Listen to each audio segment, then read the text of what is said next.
Hello everyone, welcome to this video. I am so excited to make this video. The idea for this video has been lingering in my head for quite a while. It popped up about 1 or 2 years ago and now I'm finally about to make it. And my previous experience, I have just been to Norway for about 8 months. I live in the Netherlands, and that knowledge, what I gained there about how the seasons work there, when stuff grows and everything, I can use that really well in this video and also compare it to the Netherlands, which is also going to help in a way. And why and how, you will discover that during the video. Yeah, I'm that kind of person. I love seasons and nature and everything and how it works. I think it's very interesting. And now I get to make this video. And I haven't made anything of it yet except for this intro. I'm recording the intro now on 30th of January. I have already taken some screenshots for plans that I'm going to explain some stuff about and everything. But I'm really making this from the front to the back. And in the outro I will also explain about that, like how it was for me to make it and stuff, a bit more about my conclusions and everything. So this is really just a start. And you will all see how it ends and how it goes. So without further ado, I hope you enjoy the video and let's hop straight into it. So before we dive into the seasons, some background information can be really useful. Like for example, where would Jorvik be located if it would exist in real life? Because if we know that, we can take the climate of there into consideration, which helps to determine how the seasons and everything in Jorvik work. So what do we know? For example, we know that Star Stable is a game made in Sweden. Their office is located in Sweden.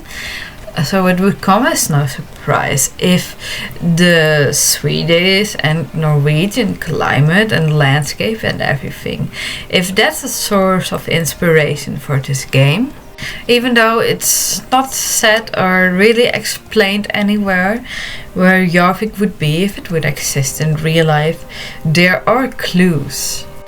One thing Jorvik has that is a clear indication of where it might lie if it would exist in real life is the Northern Lights. Northern Lights that strong in winter, then it almost has to be either on or above the Arctic Circle.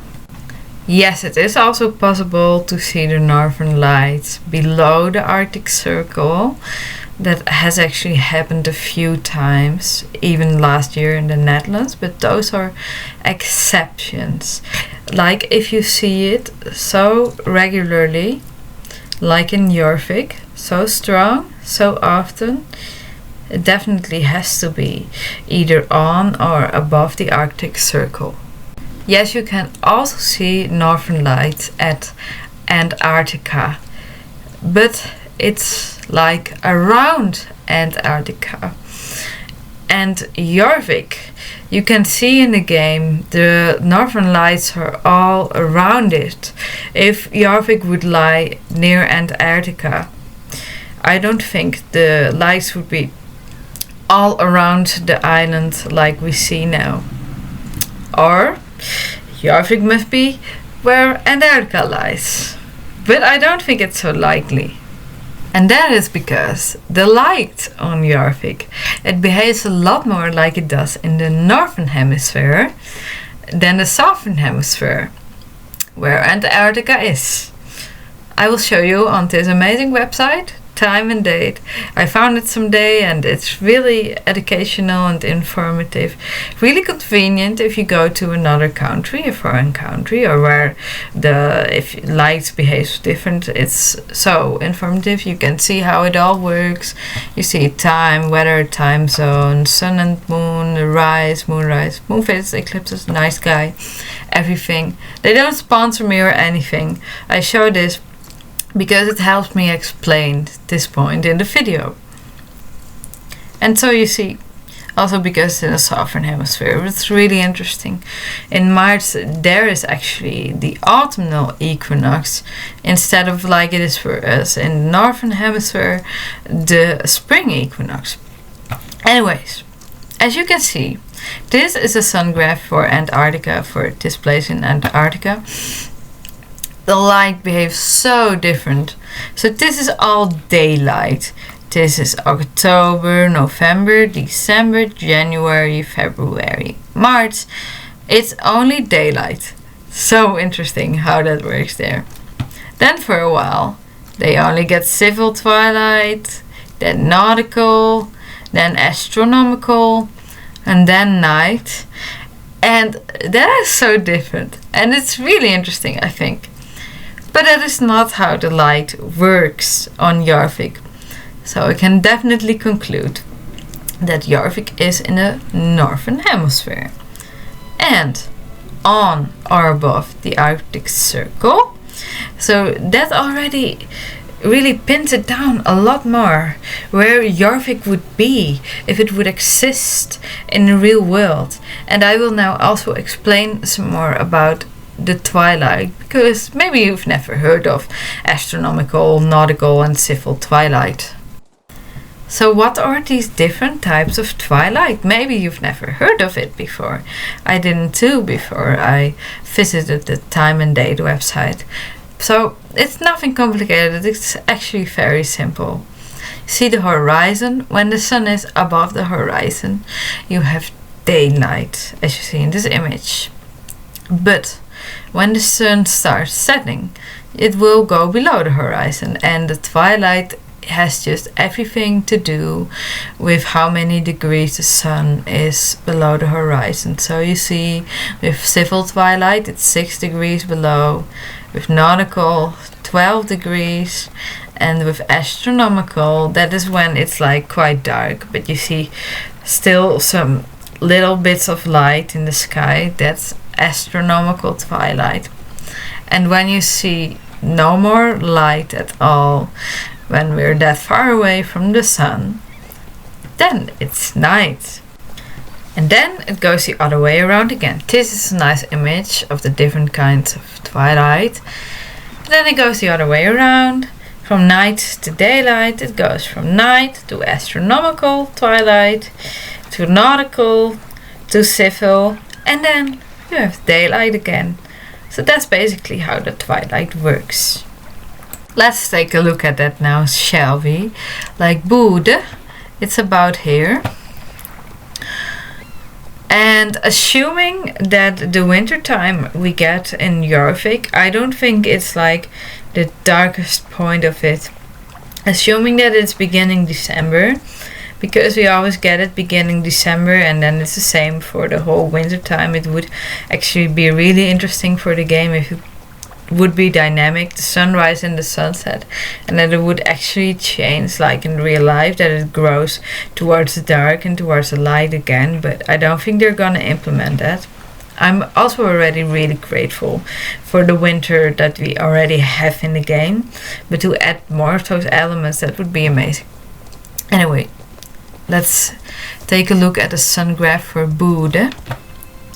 So this is like 1 December. You have really like a few hours of daylight. Let's see, 3.5.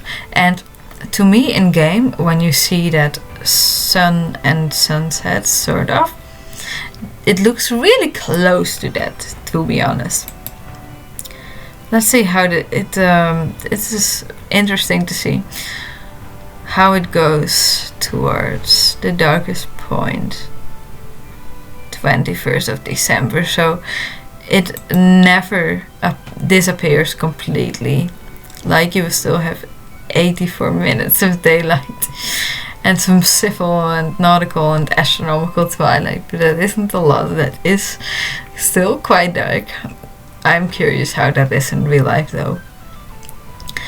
So I think that according to assuming the winter time in Jorvik starts in December, the way the light behaves, how we have it now in game, let's see, let's say that starts like 1 December, then you have about 3.5 hours of daylight. I think it's quite accurate. So let's just say that Jorvik lies somewhere around this line. And also with how the game looks, it's a lot of water, a lot of mountains and a lot of forest. Norway is also like that. Yes, there are also parts with city and parts that are more flat, like I've also been in Askim, and there it's more agricultural, it's more flat than, for example, our land where I've also been. But yeah, I definitely think we can conclude that Jorvik, if it would be real, that it would lie somewhere around here.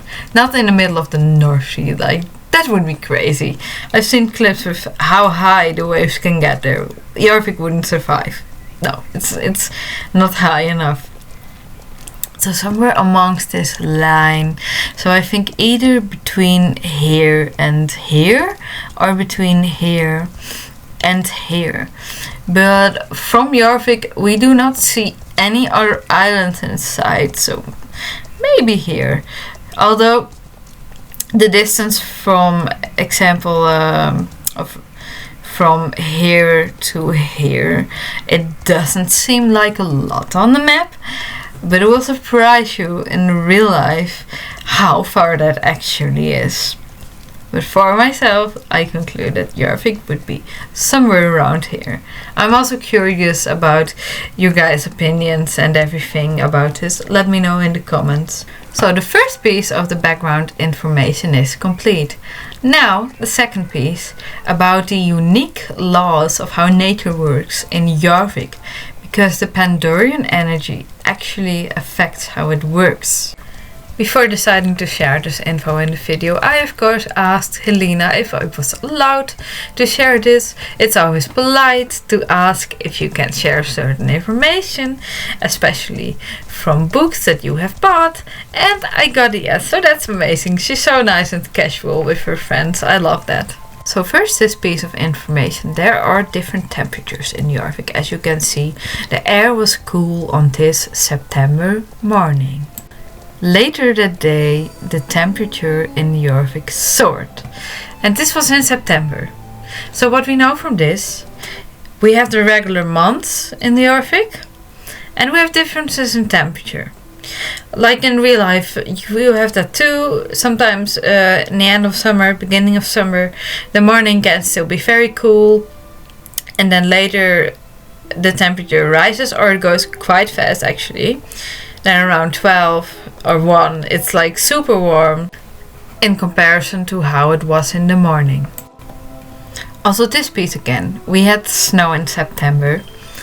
That really proves that you're higher up in like Norway or Sweden, because that is really possible. When I was in Norway, the first big snowstorm was in October. And before that we already had some mild snow in October as well, and it already was -1 once in September. So that just shows how fast the seasons move in Norway, and I wasn't even super high in Norway, I was like in Tangen. Then the last pieces of information, it really is always autumn in Golden Hills. That is also confirmed in the book. How so, you might wonder? Well, Linda actually talks about it, how the laws seem to work differently in Jorvik, how the flowers still bloom in autumn. So that concludes, you get like autumn temperatures, but like in Valedale for example, and Epona and Harvest countries, Silverglade, you still have flowers in full bloom. That has everything to do with Pandorian magic. So even now, when we have actual winter in the game, it is winter in Jorvik, but the winter, the snow and the colder temperatures do not affect the plants, the trees, the crops, the flowers, basically everything that grows. It's not affected by the general season on Jorvik. Only the temperatures, the wind and the water, as in snow, or rain. And the frost, like some lakes freeze over, but then like smaller streams of water in the forest don't. So there's an interesting logic there too. So it's more about figuring out what season SSO is trying to represent with a certain area, although they might not even have the intention to represent a certain season with an area. But either way, it's still fun to figure it out according to the plants and or crops that grow there. Two things I will not dive deep into in this video are tree species and mushrooms. There are so many mushroom species and they can appear during 3 seasons, spring, summer and autumn. And it's really hard to determine which one is which sometimes, because one yellow mushroom can either be the most toxic or the most edible one out of all of them. And from looking how they are in game, it's still hard to determine which one it is. So I will not go so much into mushrooms. Also, they are basically placed everywhere in the game. I will not look into the tree species as well. There are so many. I think these big ones actually stay green throughout the entire winter. It looks magical when there's a lot of snow on it. Now I will look at the majority of the leaves, how green they are they light green, or dark green, how big are they, or is there still blossom. Maybe I will go over the tree species in another video for SSO and the mushrooms perhaps. Who knows, but not for this one, then it will be way too long. Also another disclaimer, I will not take the plants and flowers into consideration that have been placed for quest's sake, just for that specific reason. And let's now dive into spring. Spring, the season of basically rebirth. A lot of newness, babies, lots of new greens and flowers. Lots of newness in general. And actually spring can start on 3 different dates. I'm going to explain why. And this goes for all of the seasons. There's a meteorological season. It's basically sort of made up by humans, so that it's easy to track for the meteorologists. Well, in short to say so. And according to them, spring begins on the 1st of March and lasts 3 months, March, April and May. So not super interesting. Then there are the astrological seasons. This has everything to do with the Earth's position towards the Sun. In the spring it starts around the 21st of March during the equinox, when day and night are about equally long. The Earth sort of tilts more forward, to say so, towards the Sun, which is why we receive more sunlight, because our position towards the Sun is different. It's a different angle.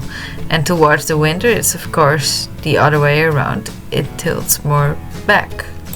And then there's also different dates for the seasons according to the Celtics. According to the Celtics, the spring begins on February 1st, so around this time. I'm recording this on February 4th.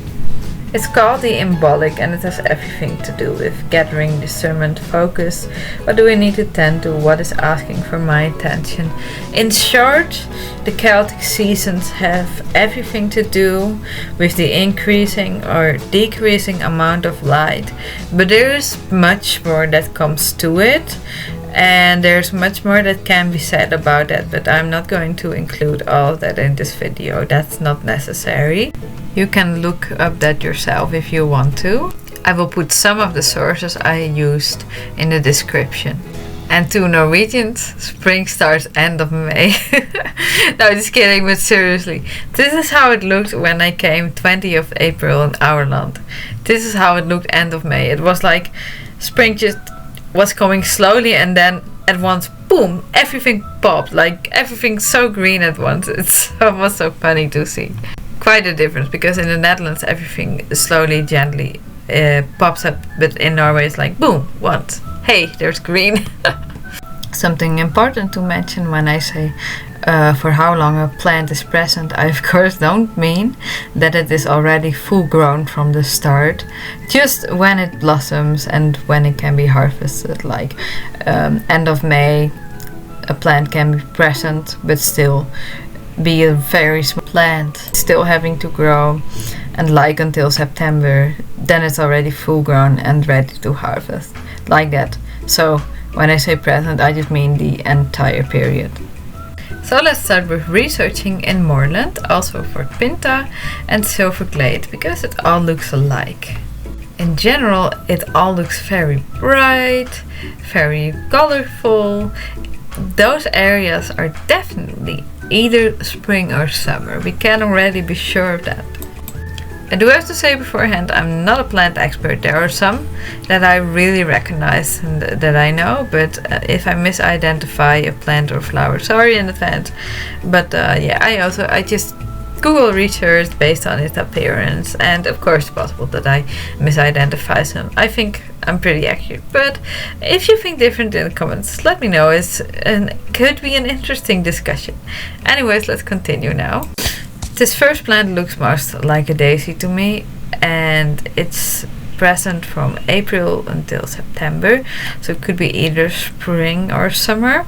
This next one looks most like a flower to me from the woodland strawberry, the Fragaria vesca, and it's present from May until October, so both present during summer and spring.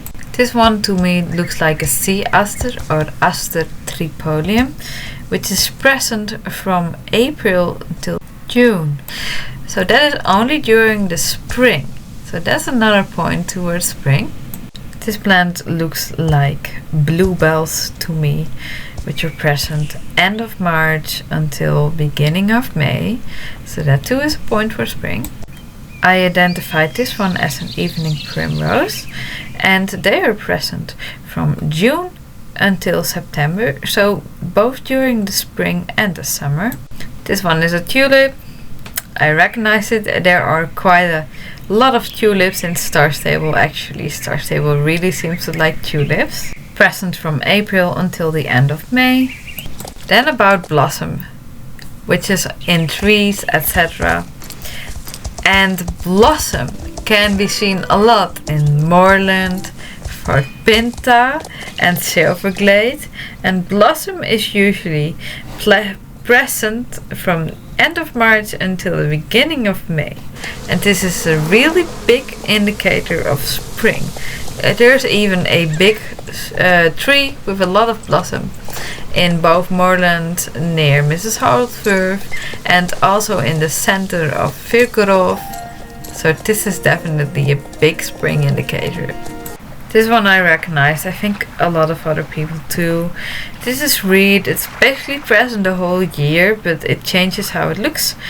And well, it blossoms from July until October, so could be a spring, summer indicator, but since it's present all year long, it's kind of hard to determine. Though it looks quite fresh, quite young here. So yeah, could be either point for spring or summer. This one I identified as the golden buttercup, which is present from April until end of May.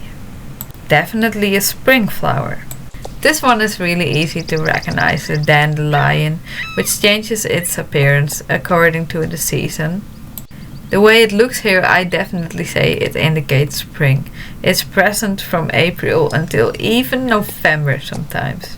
This bush and the next one both look like they belong to the Potentilla species. The yellow one Potentilla aurea. The pink one like the Potentilla fruticosa. Fruticosa is present from May until September. Aurea from May until July. So they could both be either spring or summer. I identified this one at the geum, which is present from May until August, so present during both spring and summer. This purple flower looks like lavender to me, which blooms from June until August. These are pentstemons. They are best planted from March until May, Their flowering period is from early summer until mid-autumn. You see the penstemon a lot in Star Stable in several colors. Yeah, you'd say they are more of a summer indicator. Could also appear in spring already, so a bit of both. This one I recognized, looks to me like the red clover, which I saw and ate myself in Norway, actually raw, doesn't taste bad at all, and it's present from May until October. I have no idea what these crops are, they seem to be in the beginning stage still. For me, I personally think it's hard to identify which crop is what plant or vegetable in the beginning stage, could be anything. So I'm going to take that as a spring indicator because that's when everything is still in the beginning stage. It took some time to pinpoint down which these flowers are. I identified them as violas. They are present during early spring until early fall. This one everybody knows, sunflowers. They are present from July until October. These crops absolutely make no sense to me. They are already full grown, they are ready to harvest, while all of the other crops are not. I honestly feel like SSO did not do a lot of research before implementing crops in their game. They've been placed in several areas. These crops have also been placed in Mistfall and also in harvest counties. Like, what? Why? No, that's not how it works. So I'm not going to take these crops seriously. Also because of, for example, the apples in Fairgrove also don't make any sense. Because apples are only once full grown at the end of summer, beginning of autumn. This one also took quite some time to research. I ended up with Nerium oleander. It's basically all year around, but blossoming like this from July until September. So yeah, it could be either spring or summer. This pink plant is pink lavendel or Loddon pink, which is present from June until August. So basically both spring and summer. This is just really cute cherry blossom, which is present end of March until beginning of May. These are grapes which are present from end of May until October. This one also took quite some time to research, but I identified it as a geranium and it's present from May until October. These cute yellow water lilies are usually present from June until August. This one I identified as an Saxifraga lime rock, which flowers are only present during April and May. These flowers too look a lot like tulips to me, just a bit a cheaper version to say so. These are lingonberries present from March until August, but I don't take crops so serious anymore. So with all of that said and research, I conclude that Moorland, Port Pinta, Silverglade and Fairgrove are definitely spring areas. There is so much blossom around. It all looks so green. We have several plants that are only growing in spring. The leaves on the trees look in general still young and light green. The interesting thing is though that the smaller ones look lighter than the bigger ones, while in real life it's mostly the other way around, that the bigger trees, their leaves mature a little slower, and that the smaller trees, they mature the quickest. They are quicker green, but I'm gonna take it as artistical freedom. We have our first 3 areas identified as spring. I personally like spring. The bugs do become annoying at some points, but the spring is not yet super warm, so it's still really nice, bit windy, sometimes some rain or a lot. It really depends, but in general I think spring is a really nice, cute season. Yeah, there is more spring area, which I didn't expect. Here's a lot of Nerium oleander again in the Forgotten Fields, and the trees, they are very green, very springy too. Here's the red clover again. Here's again blossom. It's not the only tree in Forgotten Fields, there's a lot more. Forgotten Fields, in my opinion, also a spring area, which I didn't expect. Dandelions again as well. So Forgotten Fields is spring area too. This tree looks more mature and like it's in summer though, but it's only one big tree and a special one. Even some more dandelions here, and there's more blossom, more proof that it's a spring area. Going on with Epona, we see a lot of grapes, some red clover, some Nerium oleander, spring reed as well. Very greenish trees here. The aurea bush, some blossom again. This looks like the Hawaiian plant Bromelia Sea A Frisia, which is present from April to October. Sorry if I pronounced it wrong. These look like red forget-me-nots, which are present from May until September. And the next thing seems like ivy. It grows near my window actually. It's present all year around. It's dark green in winter and autumn and light in summer and spring. Then we have here the Nymphea red flare. It's a tropical water lily, present from June until September. I want to talk more about the marshlands later. This plant is the red Sasanka camellia, which is present from early fall until early winter. So this one also doesn't really make sense in the game, but it does look really pretty though. Well, this yellow plant, I don't know what it is. We see sunflowers again. And roses, a lot of roses, more Nerium oleander. These trees are so beautiful, very greenish, could be either spring or summer. They look lovely either way. Lots of dandelions again. SSO really seems to love dandelions. They're just basically like everywhere, almost, not everywhere. The aurea bush again, SSO really seems to like these as well. More Nerium oleander, a lot here in fact.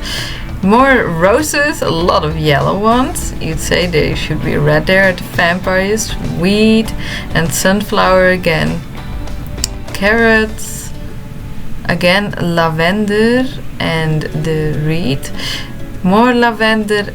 This plant, SSO uses it so often. A very big cornfield. But yeah, how serious can I take crops in SSO? It looks lovely though. Nice big cornfield. This would indicate summer. These trees, they could indicate either summer or spring, but they look so weird, so out of style. I don't get them. More dandelions. Carrots, more blossom, even more. It doesn't stop with blossom, honestly. I thought there wasn't any blossom at all in Epona. I didn't remember it like that at least. But it turns out there is actually a lot of blossom in Epona. Yeah, when you actually start to research and inspect something. Oh, more red clover too, by the way. And roses. And a lot of violas. But when you start to research and inspect something, then you really notice like, oh, I never noticed this so much. If it was only like a few trees, then I wouldn't really say it indicates spring. Not necessarily, depends on the overall look and feel of the area too, of course.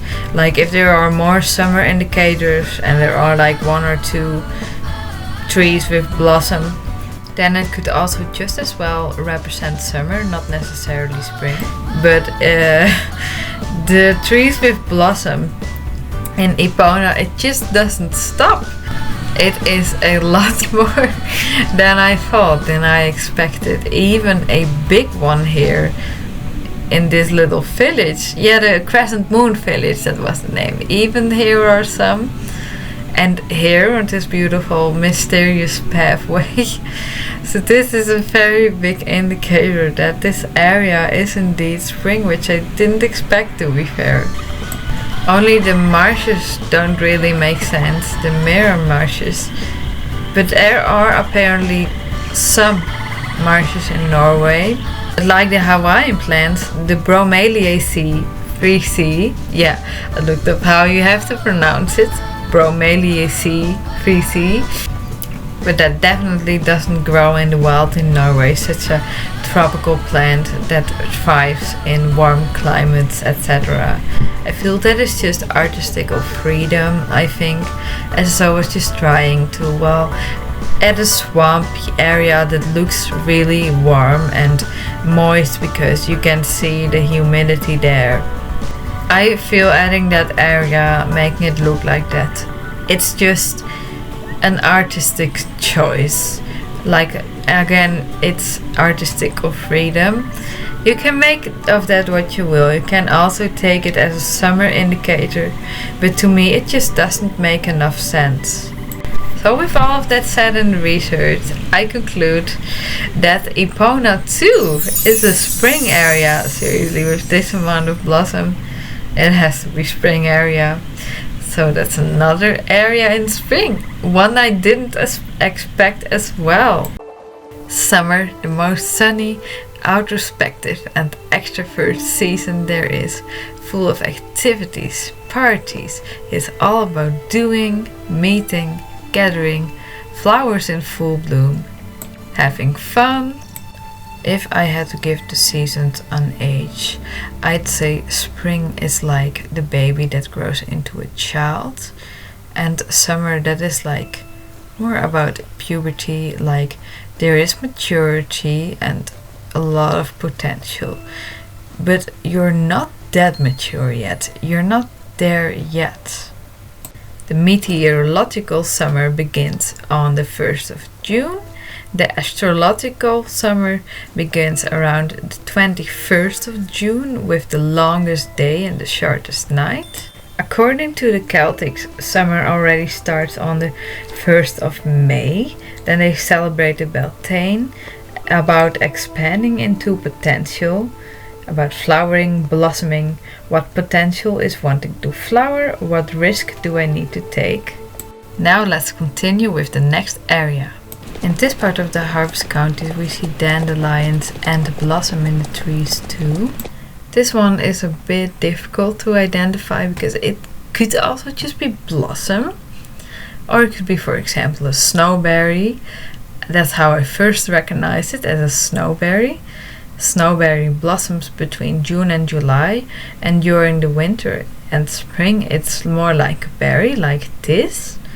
So this, I think either way it's a indicator for spring. More Nerium oleander. Lots of roses here which are present during May until October, so it could be either spring or summer indicator. The reed looks more like it is in spring, but later in spring, when there's no blossom on it anymore, but it's not as green as in summer yet. Trees look already like they matured a bit more. Could be like in June, or maybe even later. This looks like wheat that you use to make bread, etc. Wheat can be harvested in September, October, December, January, March and April, so it could be either an indicator of summer or spring. It looks quite mature here, but I'm not sure yet how serious I'm going to take the crops in this area. Here are some more roses, here's some more violas, a lot of them actually, some more sunflowers too.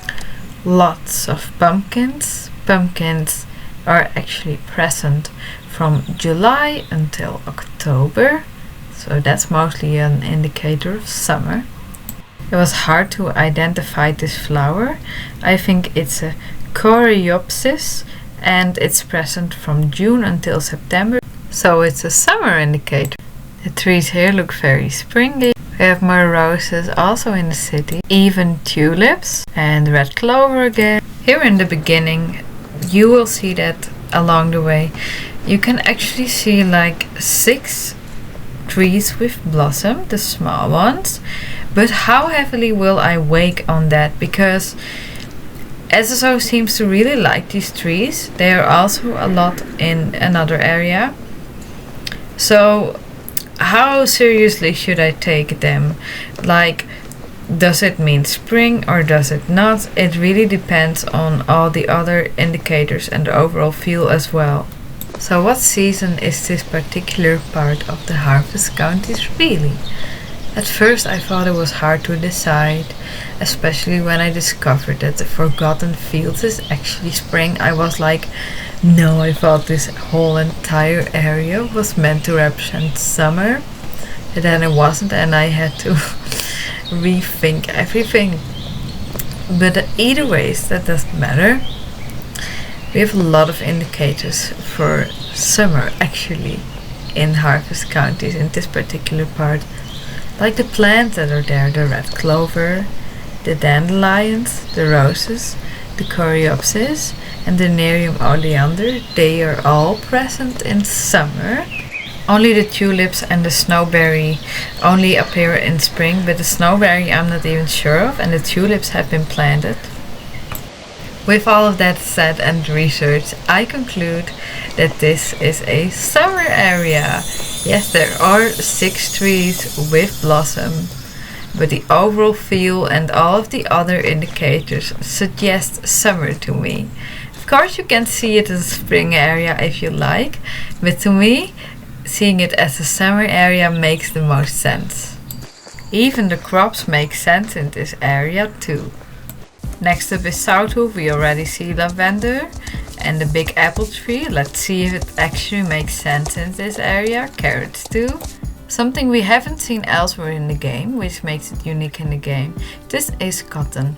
It is planted between March and June and harvested between August and October. So as mature as this is, I want to take that as a summer indicator. I want to talk properly about corn too. Corn is planted between April and June and harvested between August and October, and when it is this mature, I'm going to take that as an indicator for summer. Carrots can be planted early spring and harvested late spring, so perhaps the carrots in Silverglade near Steve's farm do make sense. They can also be planted in the summer and then be harvested in the autumn again.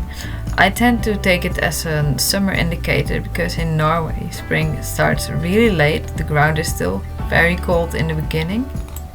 I take the mature apples as a summer indicator too. Some apples are already ready beginning of September, end of August, but those are light green summer apples and those are really red. More lavender again, so really like this plant. This plant looks like the cosmos plant because it also has 8 petals like this one. I actually counted it. That's what I also take in consideration when identifying flowers, what the petals look like and how many there are. The planting period is from April until May, the flowering period from July until October. I identify these as calla lilies. They usually grow in warmer climates and their season is from June until September. Here we see the Saxifraga lime rock again, which is only present from April until May, which would be a spring indicator. This plant looks to me like a gesang flower or Chinese Tibet gesang flower. It's present during the summer months. I identified this plant as a petunia, which is blooming from summer until mid-fall. There are no other plants, there's just a lot of lavender, and this is one of the primeval trees which is completely leafless. That's weird, that would only be so in winter, and it's definitely not winter, but yeah, it's a special tree, so I guess SSO logic. More lavender and some carrots. A lot of lavender. Whoa, SSO uses this plant so often. It is beautiful though. To me, the grass on this land, it looks quite dry, to be fair. Like if you have mistfall, it looks really moisty, but this looks quite dry.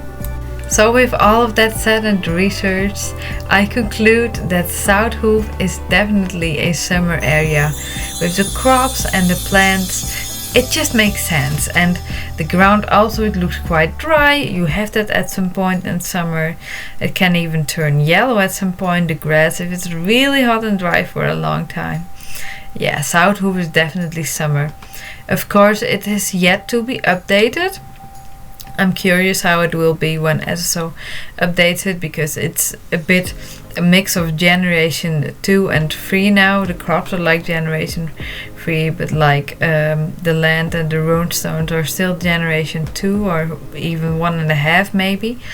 It is of course possible that Southwolf will represent a different season when it's updated, but that is yet to be seen. So for now I will stay with my conclusion that it is a summer area. Moving on with Valedale, we see the Fragaria vesca and cheap tulips. This pink flower is the pink dahlia or Dahlia magenta star. It's present from June until the first frost. So it's until somewhere in the autumn, September, October probably. This next plant to me looks most like the Gentiana acaulis or the stemless gentian. It's present from late spring to early summer.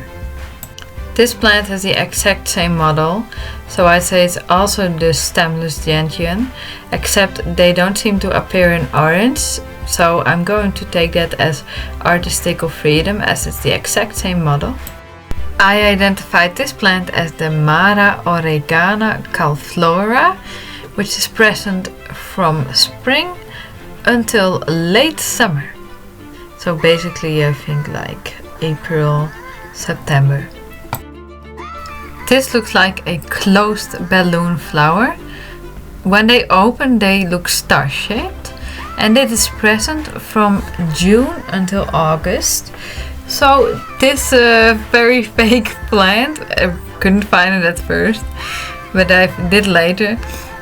It seems like a summer indicator. The brown or red plants, which I couldn't identify, and the leaves, they don't really make sense in this forest because it's not after winter and or autumn when there are a lot of leaves in the forest till sometimes spring as well. I think it's either to signify that autumn is coming and or artistical freedom. That would mean that it is an indicator for summer. What's interesting is that these trees are already in fall mode. That would indicate the end of summer.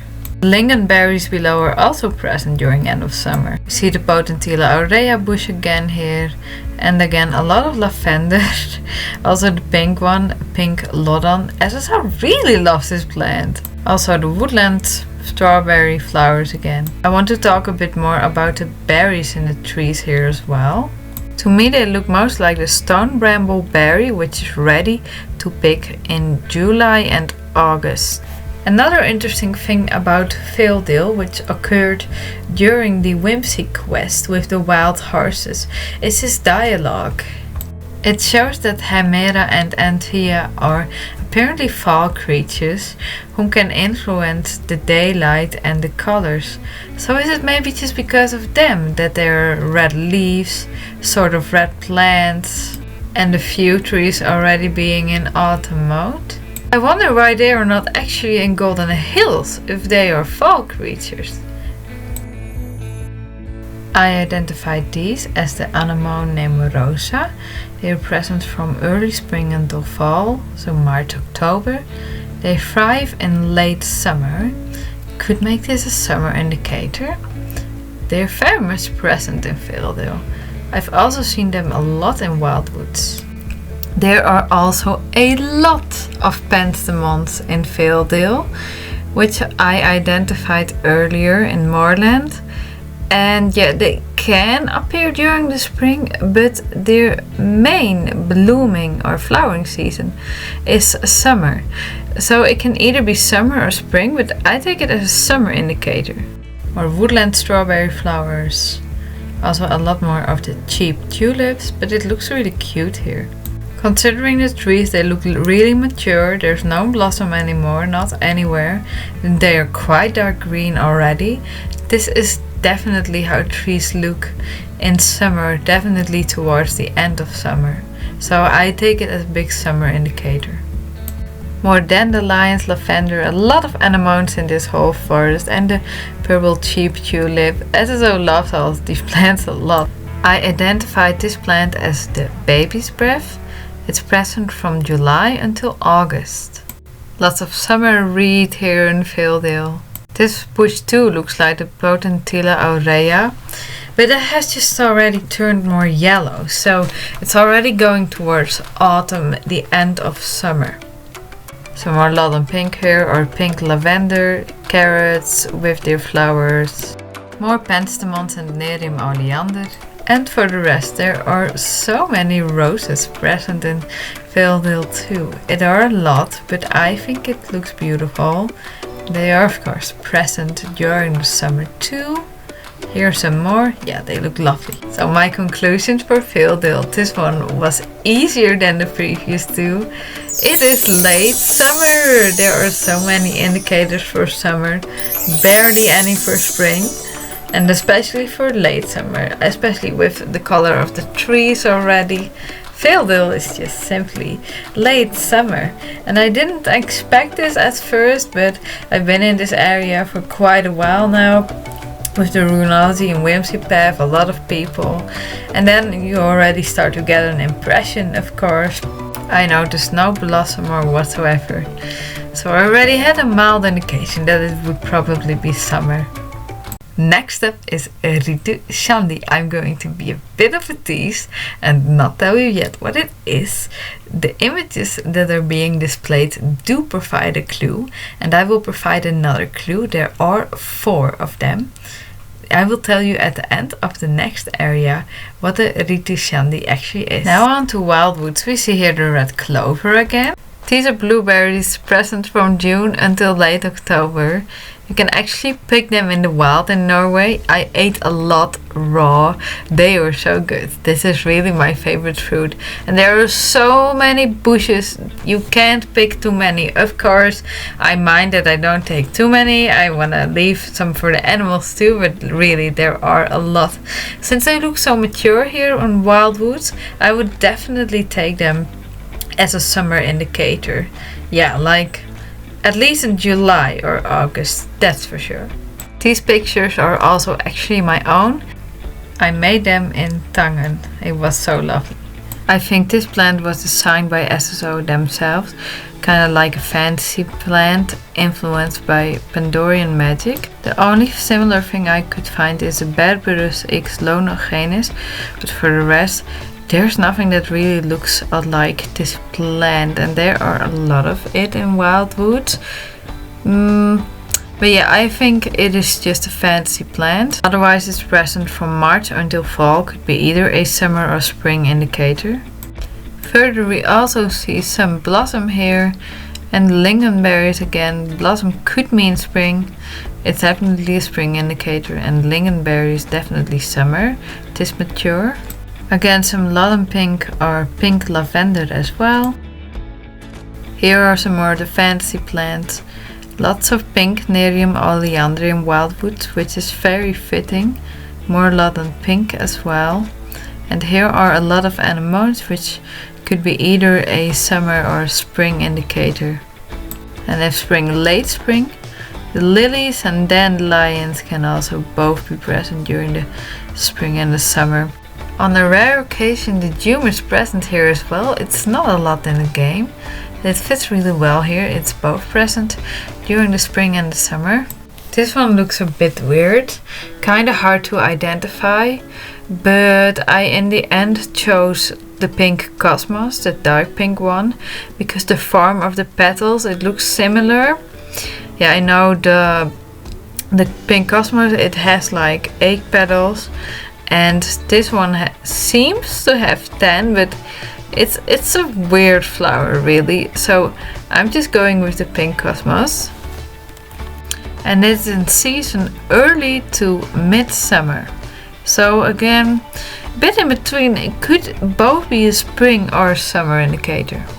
We also see the rare 5-leaf clover here, which is usually present during the summer months.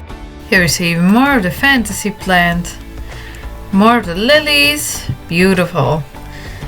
And the Saxifraga lime rock, which would be a spring indicator. I identified this as the petunia. It blooms mainly in the summer, but they can already start in the spring as well. And until fall, until the first frost. So it's also a bit of both. Could be either a spring or summer indicator, mostly summer. Here we see daisies, the one with the small petals and the yellow center, and the primrose, the one that's completely yellow. The white ones on the hearth, the Mara Oregana Calflora. See pink Loden again, pink lavender.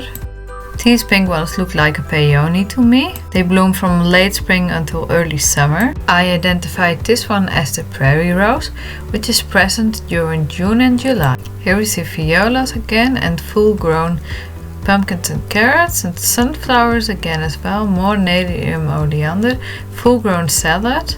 These just look like a cheap version of the pestamons, and we also see blueberries here again. More of a summertime indication. This plant looks to me most like the Hydrangea macrophylla, fireworks blue. Best planted between November and March, and it will bloom during July and November. This plant is a whole mouthful, honestly. And we also have more violas and blueberries in this area, and some more blossom. I counted it's in total maybe about 6 blossom trees, something like that. Some more sunflowers too, and dunes, plus the cheap tulips, and also some lovely dandelions.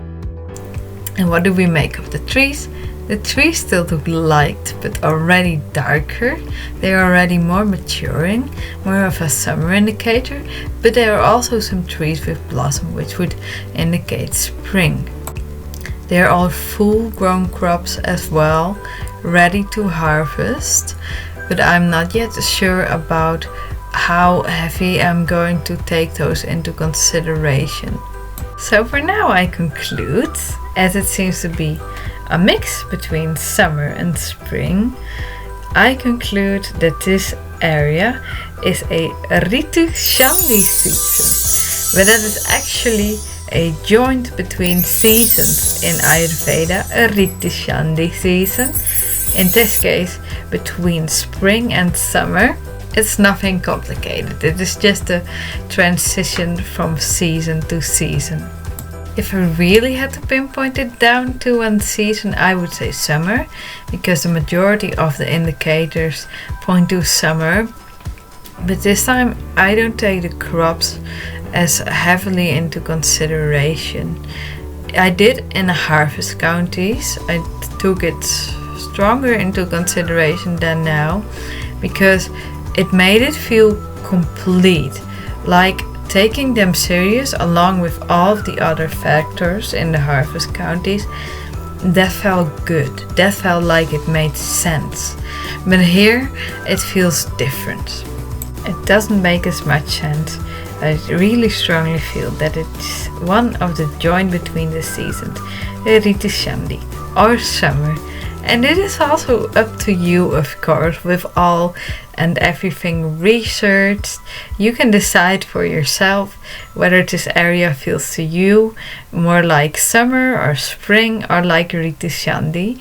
For now, this is my conclusion. Now moving on with Mistfall. I like Mistfall, but it's truly the most confusing and the most contradictive area there is when it comes to determining the seasons. I will explain you why. Let's first start with identifying some flowers. I identified this plant as the blue forget-me-not, or the Myosotis sylvatica, present from May until September. I identified this plant as a delphinium, which is present from June until September. We see a lot of anemones in Mistfall as well. Lingonberries too, a bit more Loddon pink, and this isn't reed, that's what I initially thought, but it's actually just fairy tall grass, which you also find on the shore. Some cheap looking pentstemons or bluebells, and some more anemones are here too. Also some more forget-me-nots and delphinium. Trees looking rather dark green and mature. The reed actually looks more like it looks in autumn with that brown top. This plant was one hard nut to crack. I googled and researched so much, and it already had taken me so much time, but I just couldn't find out what it was. So I just let it go. I accepted defeat. I was like, okay, I'll just leave this one unidentified. And then when I was looking for another plant, I don't know which one anymore, a similar image to this one popped up, and I was like, huh, I wasn't even looking for it, and yet it does pop up, so that was really nice. So I managed to identify it after all. It's a trichocentrum orchid, and its flowering period is from April until September. This cute and unique flower is called the Lily of the Valley, and it's present from May until June. I identified this lily as the Nymphaea hermine. It reminds me of the Nymphaea flare in Epona.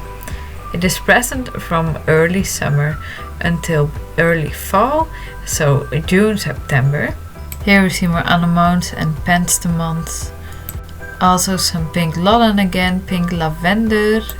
We also see some trees with blossom, and that's also something confusing because the trees, they look quite mature and darker already, but there is still blossom in it as well. It's not like a lot, it's maybe like 4 or 5 trees or something. Considering crops, we see a lot of berries in the trees again, the stone brambleberry, and that would be an indicator of the end of summer. Corn, pumpkin, carrots as well, also indicators of the end of summer. Again, some more anemones and some more forget-me-nots and delphiniums. There's also a lot more corn and pumpkins and carrots here, and even some wheat, which are again indicators of summer, especially if it is mature and full grown. It's basically ready to harvest. More greenery and anemones. More trees with a stone bramble too in this town. And again a tree with blossom. But this is one of the confusing parts. Like, yeah, there's more than 5 of those trees.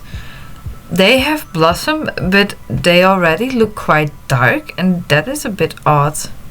Here another one. These trees too on the left, they already look quite dark as well, which would also indicate end of summer. Lots of blue forget-me-nots. And then more here, more of those trees with blossom. Even here is one as well. But if it does indicate spring, I'm not that sure yet. And this one, I think this one is because of a lot of artistical freedom, and why not? It's gorgeous. There seems to be blossom in it. Or it could be an indicator of beginning of autumn because of the red leaves. It's interesting how all of the leaves of these trees have turned red already, and there is no blossom either. It is possible that trees' leaves are red in spring instead of green. I've seen it myself, but I've done a little bit of research to these trees.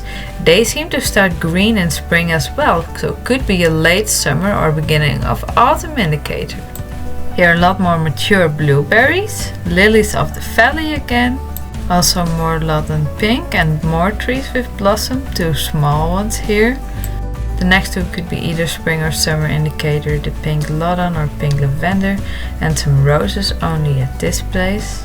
Trichocentrum orchids too. We have 2 more trees with only red leaves as well that could indicate early autumn. Also this gorgeous one in the center, it is such a beautiful tree.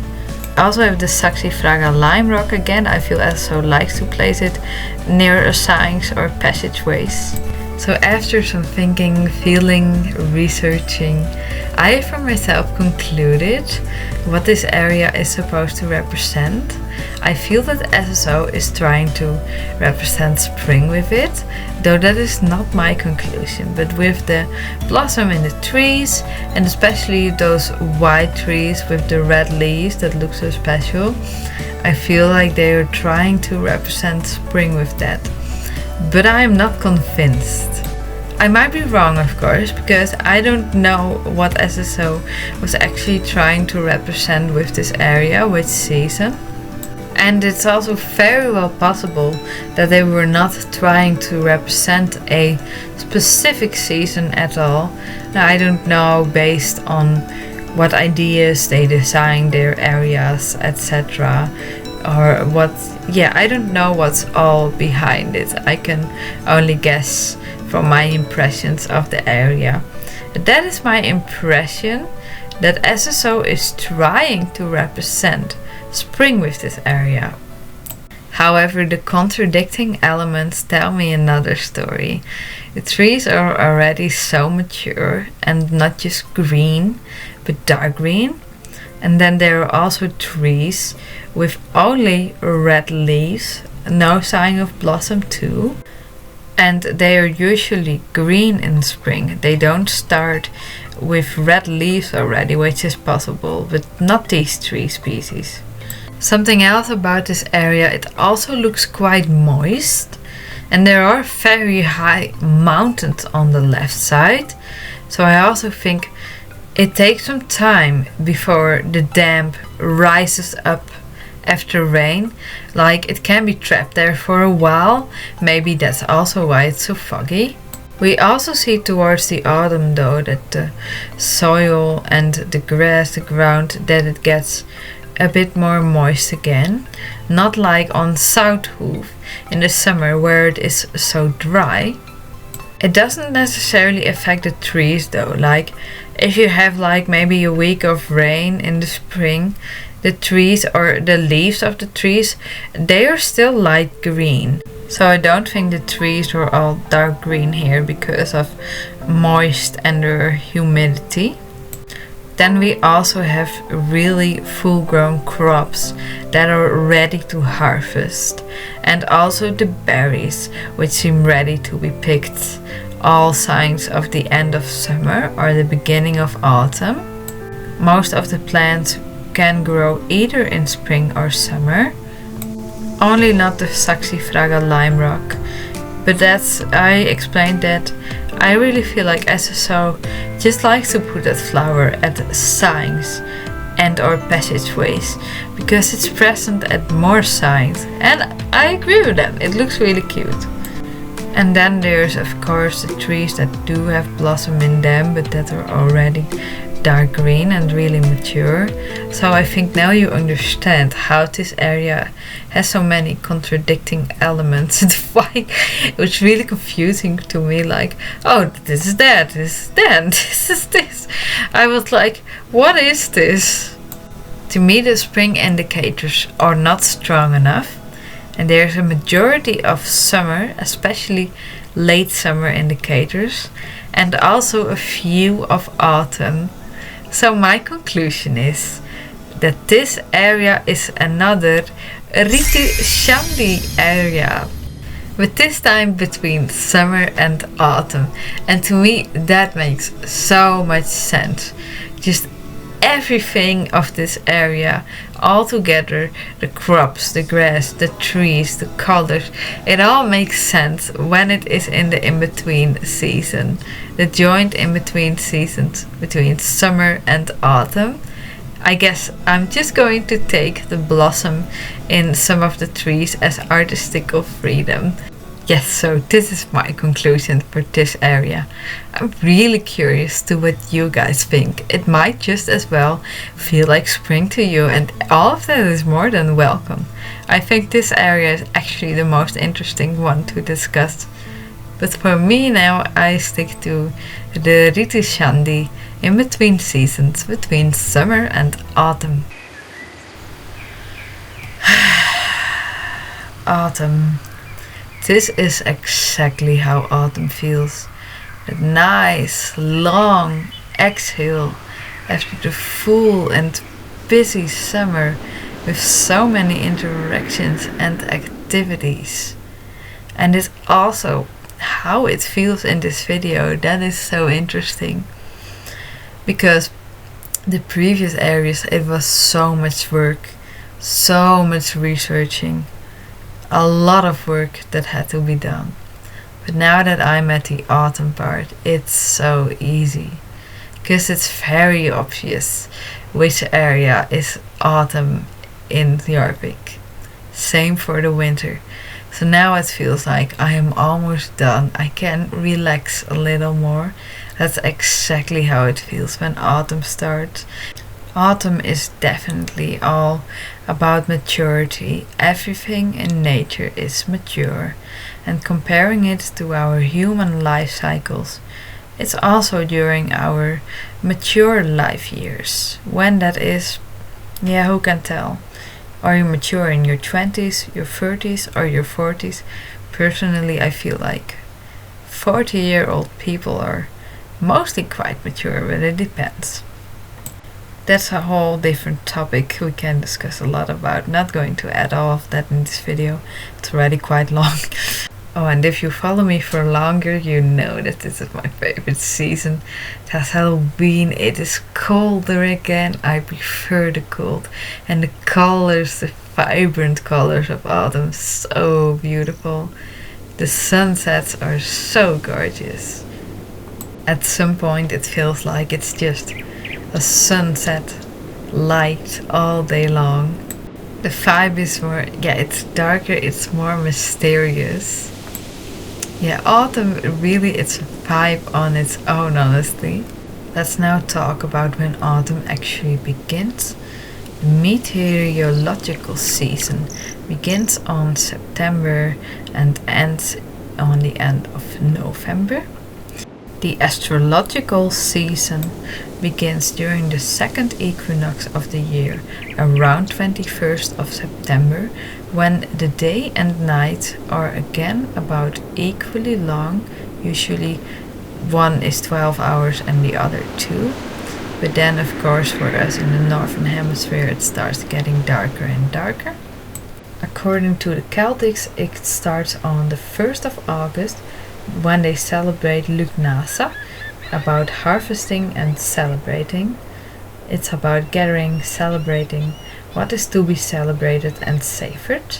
What are the learnings? It's pumpkins everywhere in Golden Hills. The carrots also make sense. You can still make a harvest in autumn. I always thought that sunflowers didn't make sense, but they actually do, because they can still be harvested in October as well. Only the cheap purple tulips don't make sense, but it's only here, it's very local, so that's just artistical freedom. The lilies present from June until August also don't make sense, but I will take that as artistical freedom as well.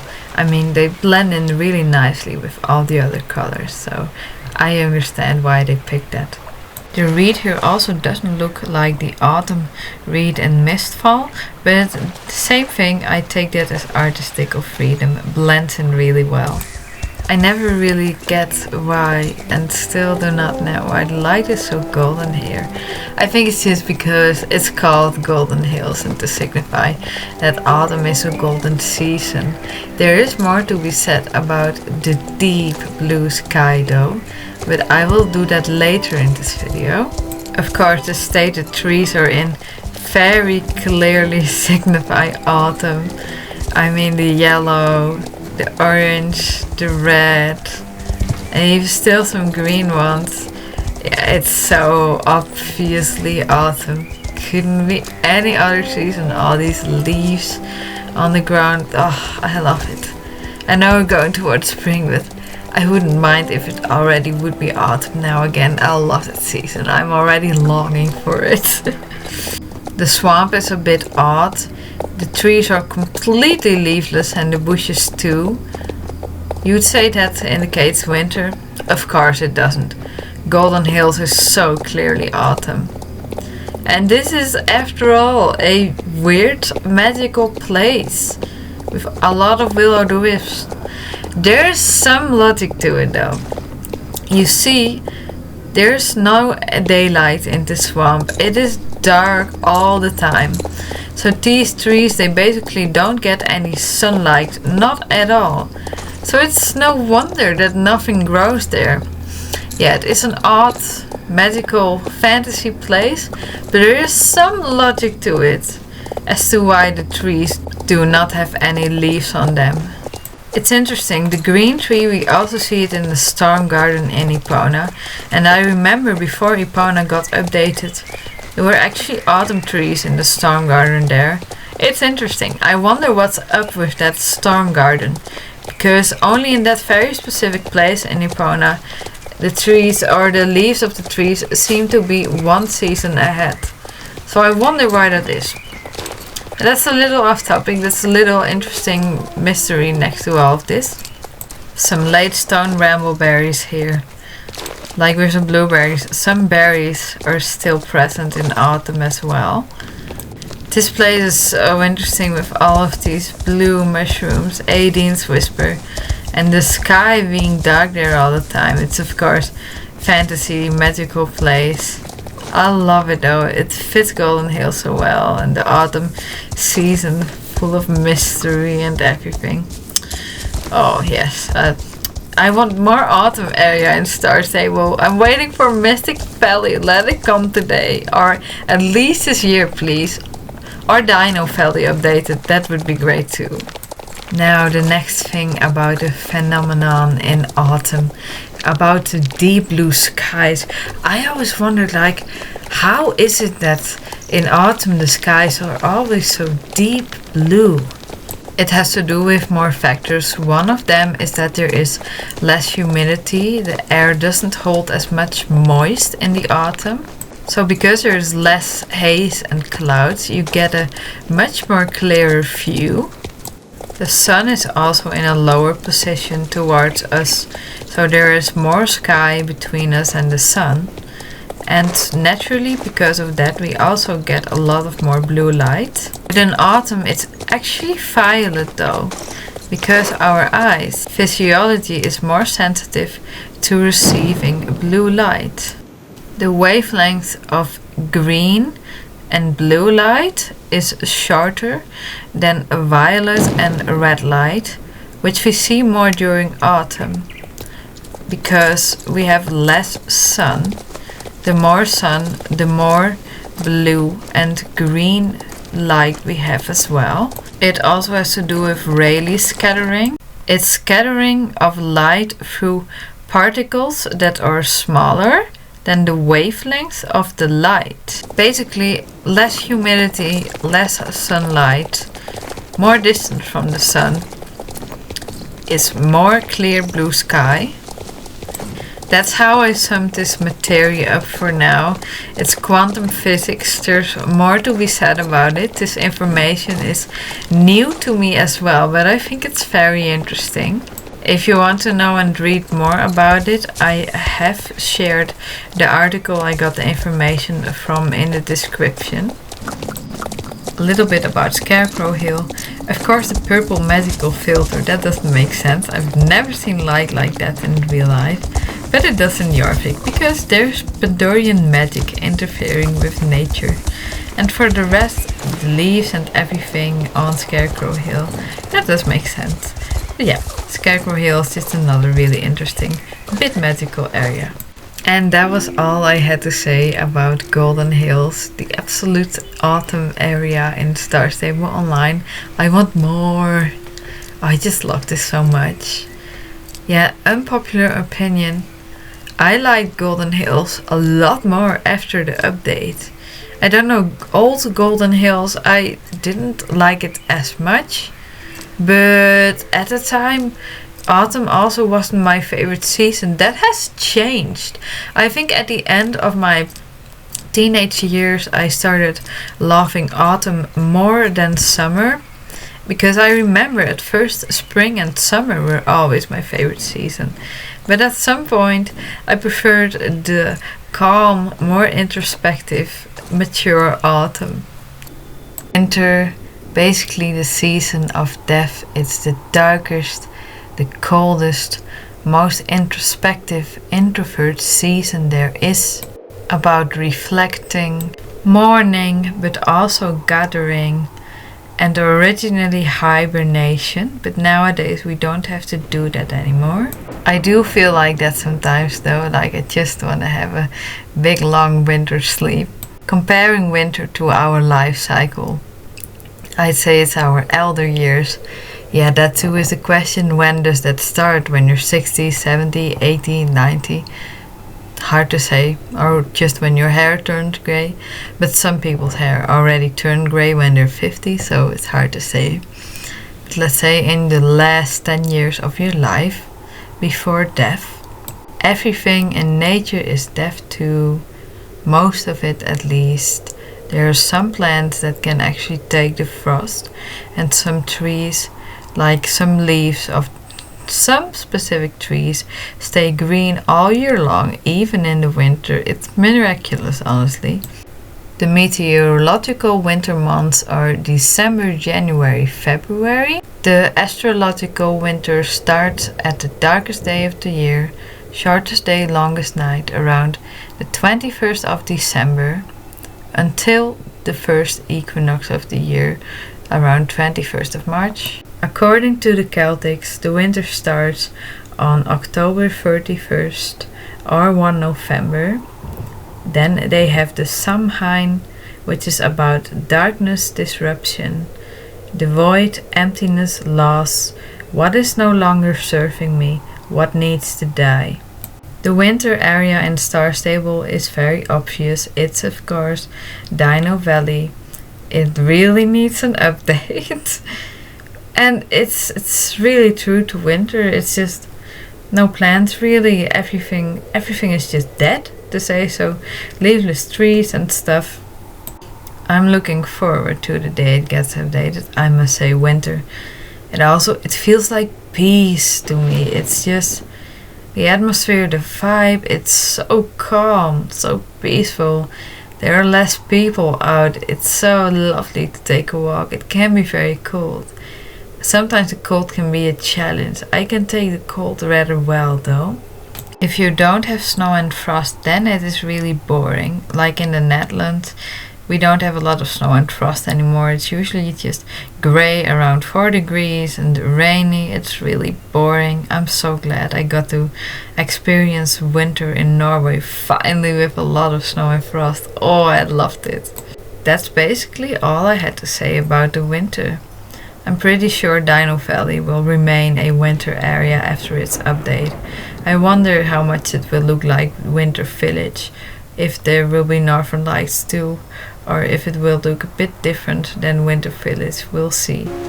Now some bonus areas. I'm not going to specifically identify each flower, I'm just going from what I know. These seem like white roses, both during spring and summer. These seem like daisies, the ones with the finned petals. Purple daisies. The big purple ones, I think it's lavender again. These light blue flowers look like the purple geranium near Silverglade Equestrian Center. Exact same model. Could be either summer or spring indicator. Trees are very greenish, not that dark yet. I think that would be an indicator of the beginning of summer. Again, the smaller ones are light green and the big one is a darker green. Would be the other way around in real life. These purple ones remind me a bit of the cosmos flower, both spring, summer indicator, mostly summer. Some lily of the valley flowers here, which only blossom during spring. Governor's Fall has mainly summer indicators, especially early summer. So for Governor's Fall I conclude it is early summer, like June. Onto Jorvik City Plaza. Here you see the pink cosmos. Flowering period is from July until October, so summer indicator. Trees are already a bit darker, more mature, no blossom anywhere. Big spring tree or summer, and more pink cosmos. That was basically all there was for this area. I concluded it is a summer area, no blossom anywhere. Trees look more mature, a bit darker already. Yeah, this is definitely a summer area. I'm going to identify the season of the magical locations too. Why not? It's fun. We have little clues here because everything is magical and purple. But there's one little small clue. You can see it on the stone. It is some weeds that grow in between stone. It already looks a bit darker. I'd say this passageway is in summer. Yeah, some longer grass too, but yeah, it's purple. Can't make anything out of that. But only by that little clue, that darker weed in the stone. Yeah, I'd say it is summer in this passageway. Same for the other passageway towards Pandoria. We barely have any clues except for the weed onto the stone. Same color again. So I would say that this passageway too would be in summer. Then Pandoria. Pandoria gives very tropical vibes off to me. But I remember very vividly that in the past our breath was visible in Pandoria. It would indicate that it would be very cold there. But that's not the case anymore. So along with the music and the vibes, how it looks, I'd say Pandoria is a tropical area, definitely in summer. Then we do Devil's Gap too, because why not while we're on it? I'd say at first that it's the same season as the area where it's near. That is Forgotten Fields, where it's spring. But I see something else. The leaves of the trees are quite dark. It's interesting that anything grows here at all, actually, because there's not a lot of daylight here too. Like in the swamp in Golden Hills, you'd expect the trees to be leafless, but they're not. There's actually 2 clues in this area. The second one I really didn't expect. First one, the dark leaves on the trees. The second one, these blueberries here, which would indicate summer. I didn't expect that here. I wouldn't eat them, honestly. Don't trust anything in this area. So I conclude that Devil's Gap, with the dark leaves and with the full-grown blueberries, it is in summer. Next, the wild weave. I'm also not gonna specify or identify any plants here. Let's just go from impressions and stuff. I have seen no blossom in this part, nowhere. So I don't think it's spring, but it's definitely not autumn or winter either. No, it gives a very green vibe, atmosphere. It's so gorgeous here, by the way. Now I'm going to say that this passageway, the wild weave, it is in the season of summer. It also looks kind of warm because of the orange colors, etc. Yeah, to me this really has a summer vibe. Even though it's inside, I want to determine the season for this place too. At first I'd say this really has a strong summer vibe to me. Some magic water lilies. Again, lavender. SSO really uses that one a lot. I think this is the most used plant of all in Jorvik and StarStable. There are not a lot of other clues. Not here, and well, the hallway to say so is pretty much the same. I identified this part as a summer part. Last but not least, the secret stone circle. There are not so many clues that help with determining what season that would be in. However, this YouTuber recently got into Mystic Valley through the secret stone circle. And Mystic Valley, it's very probably going to be an autumn area. And it is very close to Golden Hills. You can see all the leaves on the ground. The trees here, yeah, they just stay green throughout the entire year. There's more proof actually that it's so close to Golden Hills. You can see Marchingast Castle from here. So for me that makes it easier to conclude the season. It is autumn. It's very fitting too, with the pink and purple and bluish mist, etc. The magic doing its work. Yeah, the mystery, the magic, so fitting for autumn. So I'd say the secret stone circle is in autumn. So we go from Valedale, the end of summer, with some autumn signs already, some trees in autumn mode, up to the secret stone circle, where it is autumn. I think that's such an interesting connection, especially for going up and more up north. In the north the seasons also move faster. So there's such interesting parallels and connections. Now with all of that said, we have come to the end of this video, guys. This was quite a journey, but what a lovely journey it has been.